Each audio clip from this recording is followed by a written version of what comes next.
Sabe a água que a gente usa todo dia? Pois é, ela tem uma história secreta.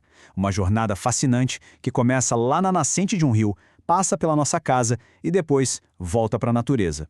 Hoje, a gente vai desvendar essa história e também os perigos que ela enfrenta pelo caminho. Quando a gente olha o nosso planeta do espaço, aquela imagem do planeta azul, né, dá a impressão de que tem água sobrando. Mas será que toda essa imensidão está mesmo disponível para a gente? A pergunta é bem direta. De toda a água que existe na Terra, quanto a gente pode de fato beber? Se preparem, porque a resposta costuma ser bem surpreendente.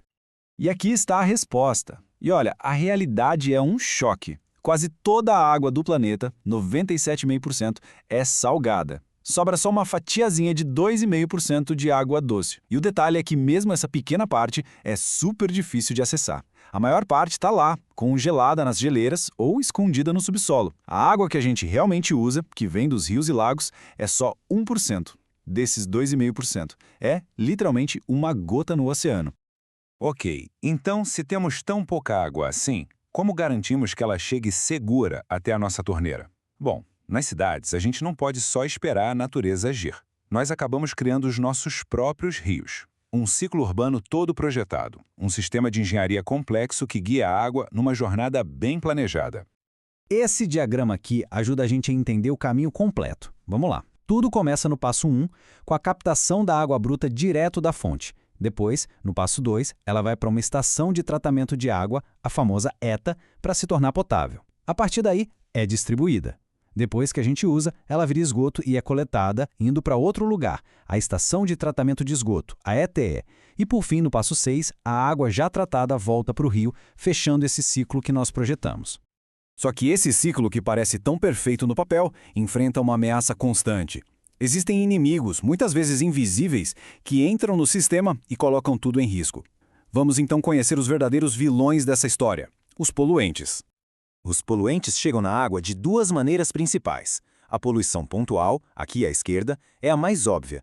Imagina um cano de uma fábrica despejando resíduos direto no rio. É um culpado fácil de apontar. Agora, a poluição difusa à direita é bem mais traiçoeira. Ela não vem de um lugar só, mas se espalha por uma área enorme, como a chuva que lava os agrotóxicos de uma fazenda inteira e leva tudo para o rio. E um dos piores efeitos dessa poluição é um processo chamado eutrofização. Pensa assim, o rio recebe uma overdose de nutrientes. Esse excesso de comida provoca uma explosão de algas que cobrem toda a superfície. Elas bloqueiam a luz do sol e, quando morrem, as bactérias que as decompõem consomem todo o oxigênio da água. O resultado é trágico. Os peixes de outras formas de vida morrem sufocados. O rio literalmente morre por asfixia. Mas a história não precisa terminar aí. Mesmo um rio muito doente pode se curar. A natureza tem seus próprios mecanismos de defesa. Os rios têm uma espécie de sistema imunológico superpoderoso, um processo fascinante chamado autodepuração. Essa cura começa, na verdade, com a crise. Logo depois que o esgoto é despejado, a gente entra na chamada zona de degradação. A água fica escura, cheia de matéria orgânica, o oxigênio começa a despincar e as formas de vida mais sensíveis, como alguns peixes, simplesmente não sobrevivem. É o primeiro estágio da doença. Depois, o rio entra numa espécie de febre. É a zona de decomposição ativa. Aqui, o oxigênio chega no seu ponto mais baixo, quase zero. A vida como a gente conhece desaparece. E o que resta é um verdadeiro exército de bactérias e fungos trabalhando sem parar para consumir toda a poluição. Parece o fundo do poço, mas é também o começo da limpeza. E então acontece a virada. Na zona de recuperação, o pior já ficou para trás. Com a poluição já consumida, o oxigênio começa a voltar para a água. As algas reaparecem, ajudando a produzir mais oxigênio. E com ele, a vida mais complexa, como pequenos peixes e insetos, começa a voltar. O rio está, aos poucos, voltando a respirar. Por fim, a cura se completa. Chegamos na zona de águas limpas. O oxigênio está de volta aos níveis normais, a diversidade de vida é rica de novo, o rio se regenerou, voltou a ser um ecossistema saudável. É uma prova incrível da resiliência da natureza. Mas, e quando a poluição é tão grande que o rio não consegue se curar sozinho? O que acontece quando o nosso sistema de saneamento falha? Bom, aí a água doente nos deixa doentes. E o custo humano pode ser muito, muito alto. Aqui estão 2 exemplos bem graves do que a água contaminada pode causar.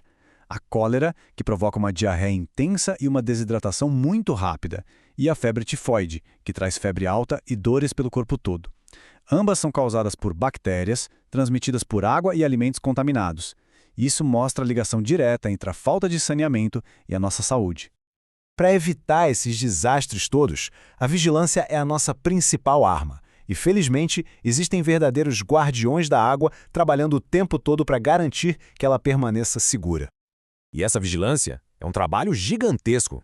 Para se ter uma ideia, em 2023, a Rede Nacional de Monitoramento da Qualidade da Água no Brasil tinha mais de 3.000 pontos de coleta. São 3.021 sentinelas espalhadas pelo país, analisando constantemente a saúde dos nossos rios. E isso tudo nos traz de volta ao início. A gente viu a jornada da água, a engenhosidade humana para gerenciá-la e a incrível capacidade da natureza de se curar. Mas, tanto os nossos sistemas quanto da natureza têm limites.